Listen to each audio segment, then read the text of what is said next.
How to legally own a Glock switch. Okay guys, unfortunately there is no good way how to legally own a Glock switch, but by the end of this video you'll understand the steps on how to do it if you do want to legally go throughout it. But I'm going to tell you it is pretty hard.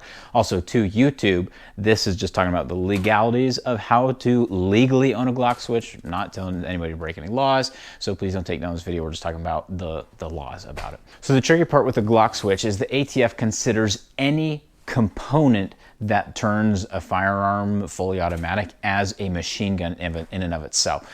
So you are going to need an FFL, and then you're going to need a SOT, which stands for your special occupation tax, and you're going to have to pay that on top of it. The FFL is renewed every 3 years, and then your SOT is paid every single year.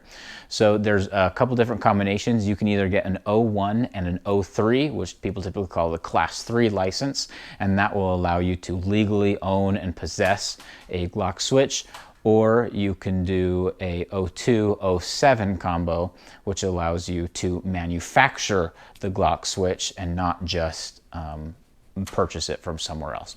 The tricky part with the manufacturing component, it's cool because you get to build machine guns and suppressors and whatever you want, but if you are manufacturing them, then you have to comply with any ITAR restrictions as well, so it gets a little bit more expensive there. So let's go over the costs. So for a 01-03 combo, you're looking at $200 up front, and then I do believe it's $150 every 3 years for your FFL, and then every single year it's $500 for that SOT on top of that. So you're looking at an upfront cost of about $700, and then every single year $500 plus, and then every 3 years your FFL. So you're talking about a continuing cost of about $550 every single year for the rest of your life. The 07 FFL and the 02 SOT are pretty much the same kind of deal. The pricing is very comparable. I'll put a chart to the differences, but it's essentially all the same deal. ITAR, I do believe it costs a bit more. It's a couple grand every single year.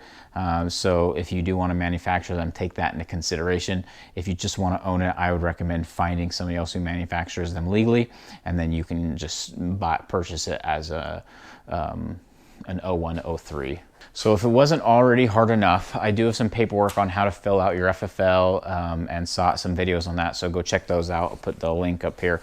But if that wasn't hard enough, the tricky part with an FFL is they are not intended for hobbyists. You have to be engaged in the business of firearms for profit, which means you have to actively be engaged using your FFL and SOT in business practices in order to be able to maintain it. And if the ATF sees that you're not actively using your FFL or SOT and moving firearms, then they'll just pull your license. And when they pull your license, you will be forced to surrender any machine guns that you had. If you stop paying for your FFL and SOT, you will also lose your license, and you will have to forfeit any Glock switches that you have as well.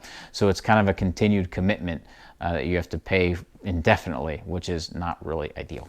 There are a few other downsides to having an FFL. I'll put the link to that video up here. But essentially you kind of have an open door policy with the ATF. They can just show up anytime during your listed business hours, which you have to put a couple hours, that they can just literally drop by and go check out all your paperwork and your inventory and all of that, and you have to comply. And if you don't, then you'll lose your FFL as well. The government has essentially made it so freaking difficult to own post-1986 machine guns for civilians that it is essentially impractical to own a Glock switch, which means it is highly likely if you ever see one in the wild, either the person is a real hardcore enthusiast and in the business of firearms, or they don't own it legally. Okay, so if you are an 01, 03, or 07, 02 FFL SOT holder, and if you have any other thoughts or tips on that, please put it in the comments section below. I'm sure we'd all would love to hear it.